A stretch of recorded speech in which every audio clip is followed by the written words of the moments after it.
I don't have a clever intro. That was just great. I'm kind of shocked. Yeah. Yeah. Oh shit.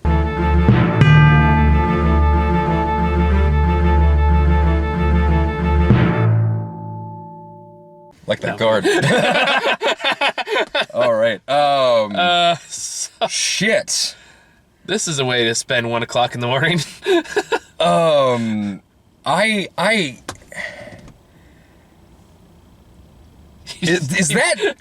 that two really good horror movies before, like... What was the other one? Fucking Gretel and Hansel. Oh yeah. Like, this was great. Yeah. This was really good. Yeah. Like, I'm kind of just flabbergasted. I just from the beginning of the movie, you know it's good. It sets an incredibly good standard from the moment that the movie starts. Did this fucking happen the last time we did like a late night movie? Yeah, some fucking asshole. But wow, just yeah, I'm blown away. This is I mean, I'm still riding the high off of the movie, sure, but this is I feel very comfortable saying this is easily a 9 out of 10. I only have, like, honestly looking back, it's like I only have like 2 complaints, and I will be the first to admit they're nitpicks. Yeah, no, there were some very minor horror movie complaints. Yeah. Definitely moments where I was like, why aren't you doing this instead? Yeah. But let's cut her some slack. She's freaked the fuck out. Honestly, like, it was not with her. It was with, like, the other characters. Well, let's make sure we make it clear that we're spoiler free to start with, because it's good. Like, they might go like a little bit into, like, I won't give the details, but there's some later we'll hop into full spoilers. Yeah, okay, fair enough. Yeah. But yeah, this movie is I'm interested to see how it'll hold up over repeat viewings, because a lot of it is the tension of whether something's gonna happen or not. Yeah, but I think there's also I think this movie does have replay value in that I'm willing to bet there's a lot of shit that was hidden in there that we just didn't see. Yeah. And it's so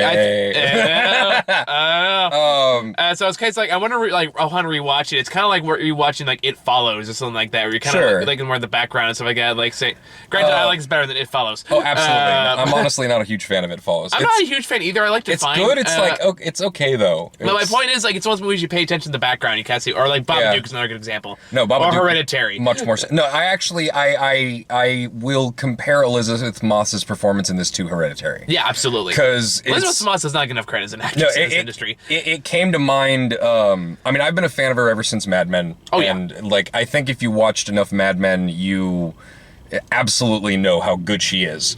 And her performance in this, very much like Toni Collette in Hereditary, is watching this person know that something's fucking wrong and nobody believes her. Yeah. And she's just slowly descending further and further into that madness. And, or, perceived madness. She's just, this movie does something very interesting. I will say that, there are people I really want to recommend this to, but at the same time, I have to give a content warning with it, because the whole movie is centered around abuse. It is. And the antagonist in this, I mean, you can already tell from the trailers, but seeing it in the movie itself is even more unnerving. Yeah, for sure. From the opening scene where you're watching her, like, try to quietly leave the house to escape. Yeah. It is... and it's played like a Prison Break. Yeah, it's like, her acting alone conveys the severity of the situation. Because you're not just watching her, like, trying to sneak out. She is terrifying. You pretty much understand the entire history without a word being spoken. It's amazing. She does an incredible job. But anybody who has a past with abuse will recognize the themes of this movie. She plays it really well, and the way that he manipulates her, the way that it comes across, it's like this whole movie is like advanced gaslighting with some intense violence thrown in, and That's really something to be conscious of as a theme in the movie going into it. And I do want to point out two technical aspects that I thought were really impressive and really kind of amazing to behold. Oh man, the technical aspects of this movie were incredible. Like, first off, you and I are definitely agree the sound design. The sound design is unbelievably good. Yes. And this goes, it really plays into the invisible aspect of this story, in that the sounds are heightened because you're extra alert at every little sound, every little twist. There are times I was watching like, oh, did that shadow just move? Like, you're just like extra paranoid of everything going on and put you in the mind of Lee Maslow's character. Yeah, you're like, did I hear a floorboard creak? Like, you're just paranoid about every little thing, and the sound design puts you in perfect suspense. There was one point early on when it cuts away from her, and you hear something move, and I was like, oh, and it goes back to her, and she's just getting up off the chair. But for a moment, I was like, oh God.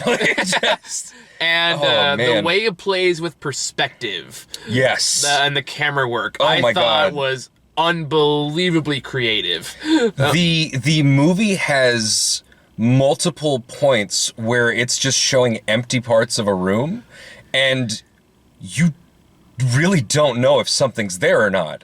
And it's such a brilliant tactic, because clearly in reality when they're shooting it, they're just shooting the empty corner of a room. Yeah. It's not a big deal. But in the context of the movie, it is so tense. Yeah. Well, like, I'll give you a perfect example. This isn't spoilery, so I'm not giving anything. Yeah, go for it. Very early on in the movie, there's a scene like after she escapes and she's back at her friend's house, who's a cop. Yeah, sure. And she gets a new dress. She's in center frame. She has a new dress. She's looking at it. The camera pans over to the corner of the room. Nothing there. She walks over, no longer in center frame. She hangs up the dress, and then she's back in center frame as it pans with her back there. Yeah. So like, it's just noticeable enough to go like, wait, something's wrong here. Yes. Like, what is going on here? And nothing ultimately happens in that scene, but it gives us incredibly paranoid atmosphere. Yeah. And the way the camera works and the sound design play into that are so effective. The cinematography. Oh, yeah. Just the director of photography on this deserves a lot of credit, because I mentioned to you during the movie, this movie has proper cinematography. There are shots that are shot from still cameras, dolly shots, tracking shots that are not shaky cam.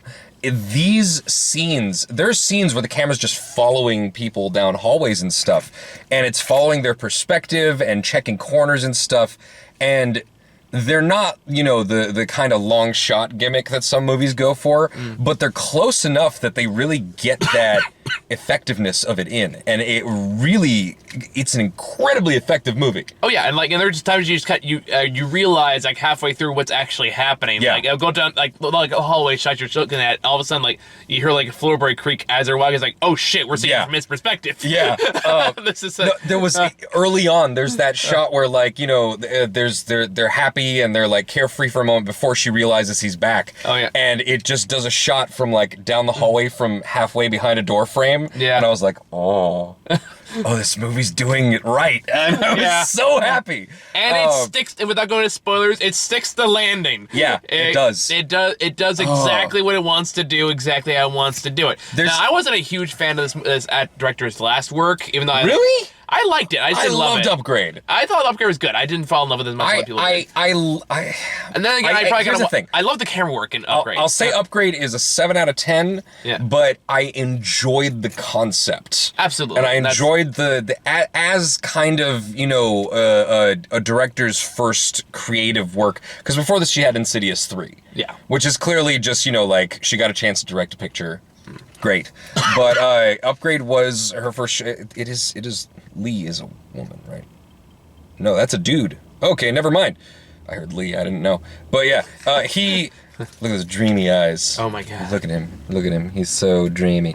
But yeah, his holy shit! He was in Saw. He was the other dude in the room in Saw! Good job, buddy! Upgrade. Hey. No pun intended. No, he was the other... Holy shit, this was the other dude in the room with fucking Carrie Elwes in the Saw movie, the first one. Wow! Okay, that's nuts. But okay, so this guy has gone on. He's directed Insidious 3, which, makes sense considering that it's from Wan, right? James Wan? Yeah. James Yeah. Wan. So Insidious is from them. Yeah. So he got a shot from them. He got a shot at Upgrade. It was cool enough and definitely stylistic enough. Oh, yeah, absolutely. And what's interesting is you can see the elements of Upgrade in here. That was kind of why I brought it up. Yeah, I really love that. The fact that they do those shots where it does the weird tracking of the face as they move. Yeah. And the action scenes. The violence in this movie is unsettling. Yeah. It is intense.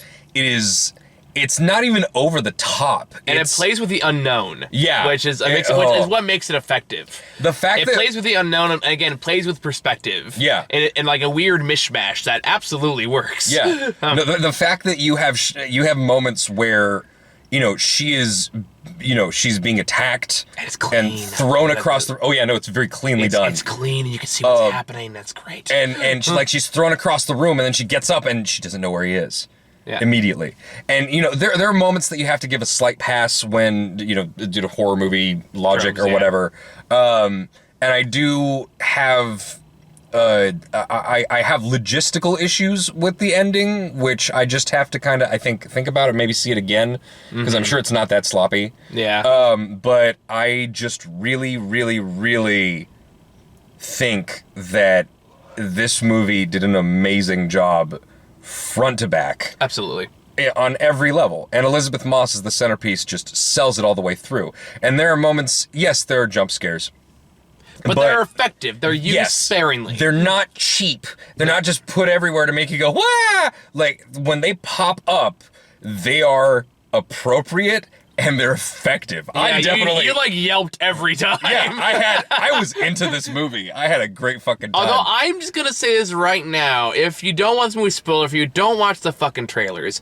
Because the paint jump scare was spoiled for me because one of the fucking TV spots. Yeah, and that annoyed the crowd. Like, I deliberately tried to avoid that because I heard, something cool was spoiled in the second trailer, so I deliberately avoided it, and they were spoiled for me in TV spot. I was like, oh, motherfucker! This is why I don't watch TV with commercials. Yeah.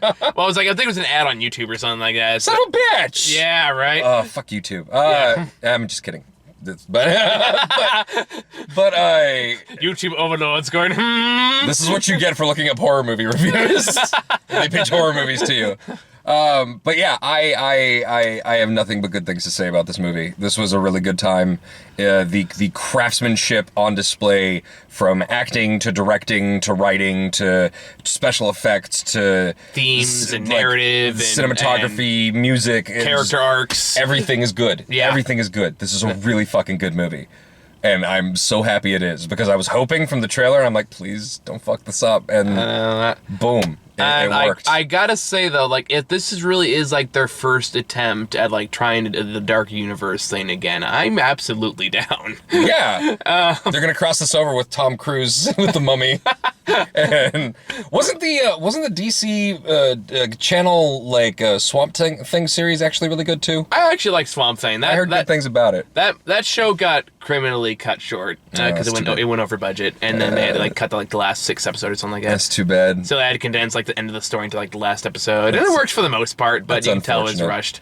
But I had a fucking great. Like I said, yeah, it's a fucking great movie, and the way Blumhouse slaps their names on what movie continues to baffle me. Because we're like, Blumhouse's Fantasy Island is still in theaters. Yeah. And that's the one they slap their name on. Yeah. They don't slap their name on, like, Lights Out, but they slap their name on Truth or fucking Dare. Well, here's the thing. I think that something that's called Truth or Dare, or that's called Fantasy Island, and looks as dumb as it does, you kind of have to have the Blumhouse name on it just to be like, hey, we're doing something.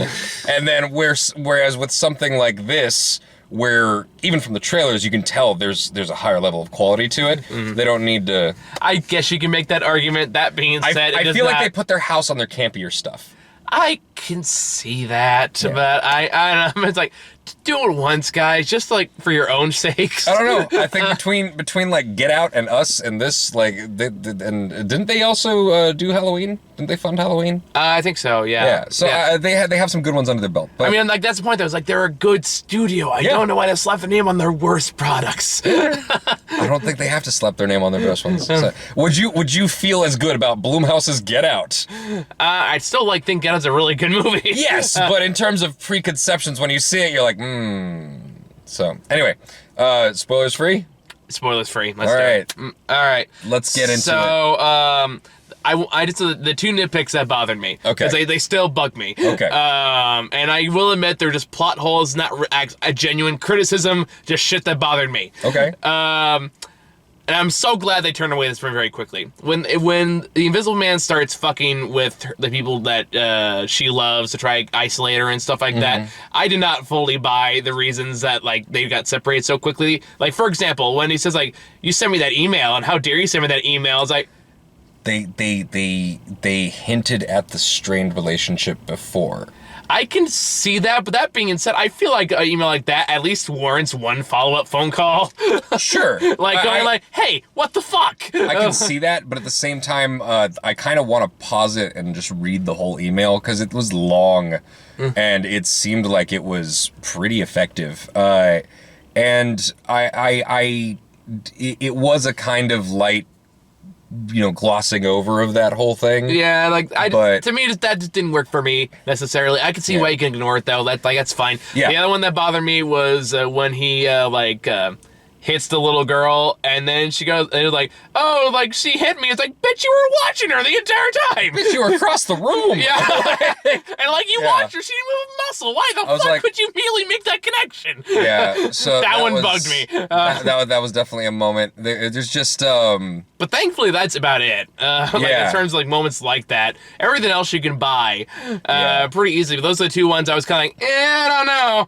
And they have it like back to back, so I was really worried for a minute. It's like, oh no, is this gonna be like characters making really dumb decisions for the rest of this movie? And it doesn't do that, thank God. I'll say this about it: I really did enjoy the fact that there are touches in there that you could tell are from a good filmmaker. Yeah. Because at the very end of the movie, when she goes back into the house and she's fully empowered. Yeah. That shot in there too. That shot mirrors the shot when she's first escaping the house. Yeah.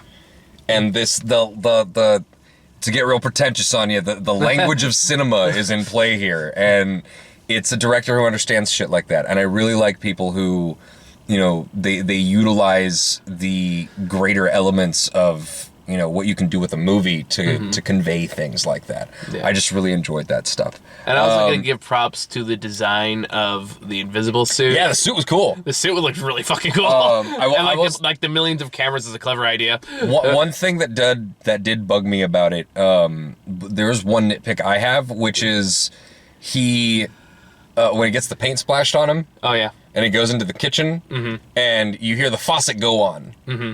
And then she goes in there, and the paint's all washed off into the faucet. Did he just stick his head in the sink? Like, did he wash himself into the faucet before that, or did he just turn off the faucet hoping he could clean it all off 100% before she sees him? Because she got a lot of him, man. She got a lot of him, like all over down here. And then when he goes and washes his off, it's like. I was wondering, is there like something on the suit that like helps you like evaporate that shit? Maybe. I don't know. It's got that like extra slick coating, like non-stick pans. Yeah. It's just a Teflon suit. Yeah. But yeah, there are little things in there that made me go weird. There are definitely moments in there where I'm like, don't do that. Don't go in there. Don't do that. You don't want to go up there. Why are you in here? Why are you shining your flashlight? He's invisible. You should turn your flashlight off here so he can't see you. Like, just it's like go down the halls with like a fucking bottle of like Kleenex or something. Yeah, right. Like, spit, I was thinking that, like, why are all these cops fucking going into this house with just their guns and flashlights? What, they should just have silly string constantly spraying off of their fucking guns, just to be like, there, super soakers. Yeah, right. So, little bits and pieces there, but again, suspension of disbelief was easy enough to maintain. Yeah, like I said, like movie's good enough that those things aren't deal breakers by any stretch of the imagination. Yeah, you can give them a pass.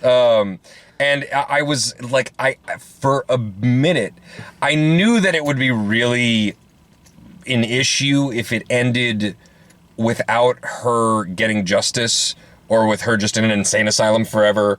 Yeah. And I knew that I didn't want that ending. But I could also see this movie potentially going there just to have the, like, fucked up dark ending. Mm-hmm. But I would have not liked that. I feel like it would have been a betrayal of what the movie sets up. Exactly. To do this that. This because, movie... again, it got very similar, like, this is a very different genre of film, but, like, Colossal kind of goes into... I haven't seen it yet. I'm not going to spoil anything. I want to. Okay. It's a great movie. Go watch it. Yeah. I have it if you want to borrow it. I would love that. Yeah. When I give you your I think book, it's on Hulu or something. But... when I give you your book back, I'll lend you the DVD. Yeah. How far are you into that? I'm halfway through. Good. Are you enjoying it? It's been a trip. It's really good, yeah. But anyway. By the way, the book we're talking about is Someone Who Will Love You in All Your Damaged Glory by Raphael Bob Waxberg, who is...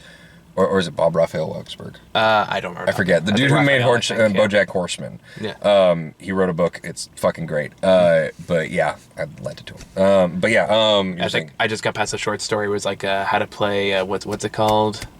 It was like the card game thing. Where you could say a word, but you can't say anything related to the word. Yeah. And I read that during lunch, and that was a mistake. Yeah, don't read this in public places in casual settings. Just like, I have a few minutes. No, go home, sit down alone. No, that was the case where I had to turn to my desk mate and goes like, "You are not going to believe this shit." But yeah, anyway, Colossal. Yeah. Colossal very much in the same way where, like, it could have gone the darker ending.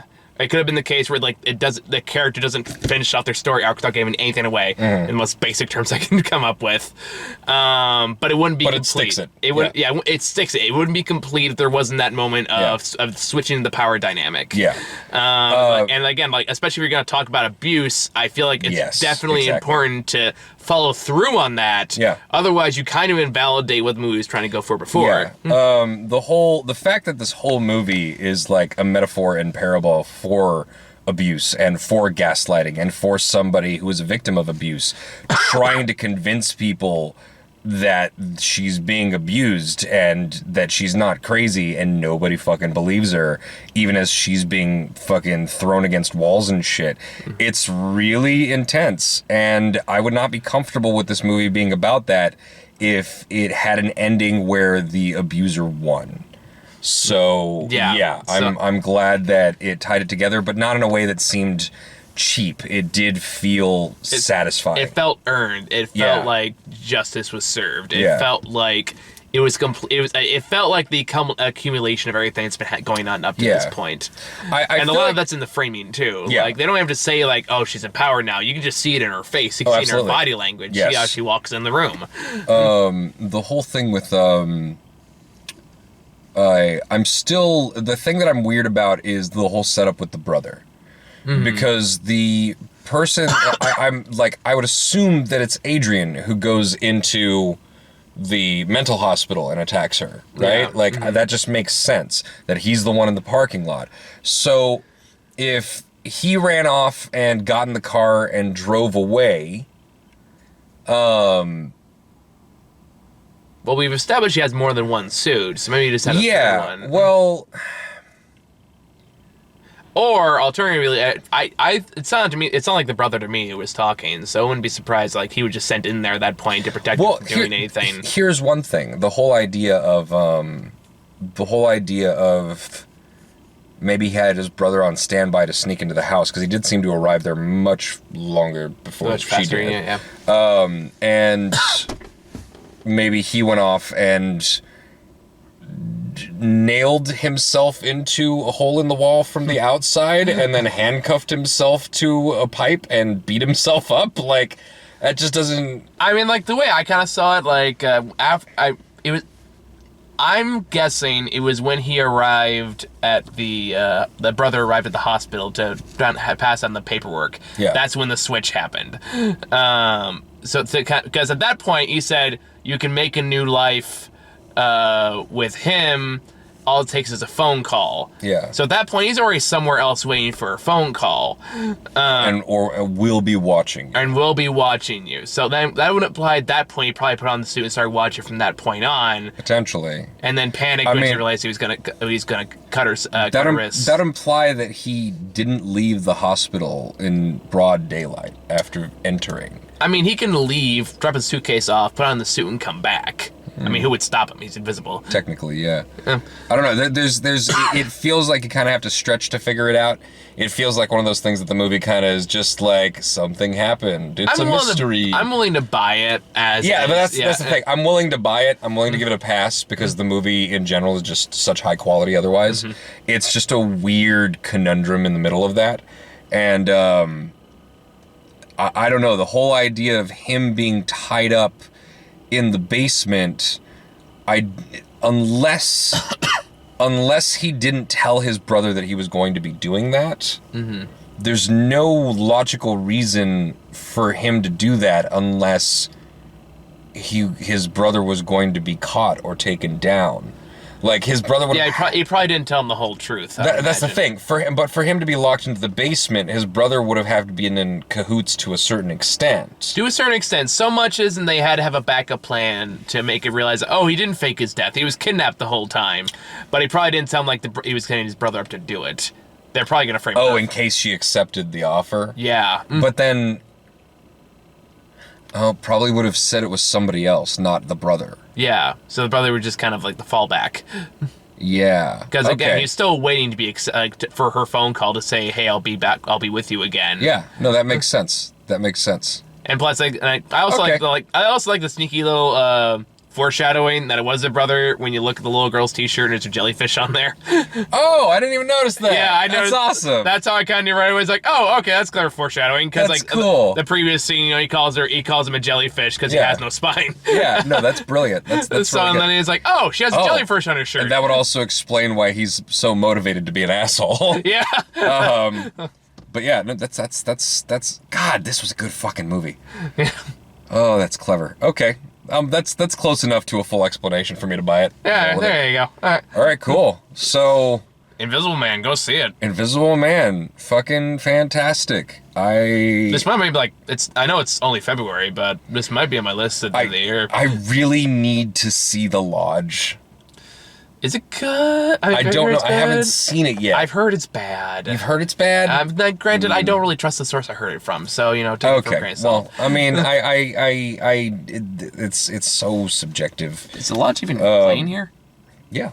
Is it? No. It was just playing earlier, and I figured, this is more current at the moment. So. Well, it definitely saves me my schedule for next week because there's like nothing fucking else. All right, cool. Well, I'm down to watch The Lodge too. I mean, sure. Why not? The Lodge has an average 6.6 rating on IMDb. Oh, okay, that's not too bad. Which is good enough to not be exceptional, but still be interesting.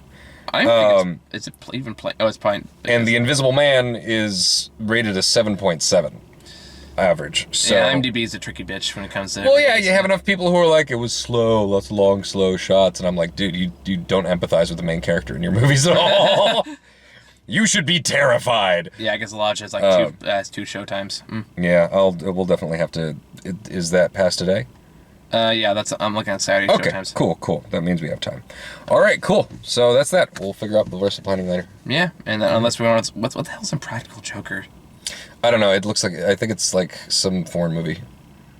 Whatever. Anyway. Let's wrap this up. All right, fair enough. Yeah. All right. So yeah, Invisible Man, really good. I want to see more of the Dark Universe films that are like this and less like The Mummy. Yeah, let's do this right. Even though I'm like one of the 5 people that liked The Mummy because I thought it was hilariously stupid. I liked the trailer without any sound but the voices. That was great. Because I was watching a clip from the other day. It's like, this movie is so dumb. Did you see that trailer? I don't think I did. No. It's still out there. You should find it. There's got to be, because you know what happened, right? What? I'm not familiar with the story. They released the trailer, but whatever render they put together of it, they forgot to render the sound. Oh no! Except for the vocals. So you just have like clearly out of place vocals smacked onto scenes. Wah! Like the same screen twice in a row, and it's fucking hilarious. It's so good. But yeah, more Dark Universe movies like this, please, and we'll actually go watch it. No, I'd be really interested to see. Although The Invisible Man has always been a very interesting standalone thing. I think. No, for sure. But that being said, like, a scientist gone mad. I mean, when this movie came out, there was the hashtags like Dark Universe shit in there. So this is like definitely they want to like do more stuff like this, and if they want to do some more stuff like this, I'm down for it. Yeah, no, especially if you get directors as talented as this. On it. So yeah. So yeah, I think it's it for this, and I don't even know if we'll see anything next week, but we'll try to see The Lodge, I guess. I'll try to see The Lodge too. All right. And I think that's all we got, guys. Thank you guys for watching. All right, y'all. See you later. Good night.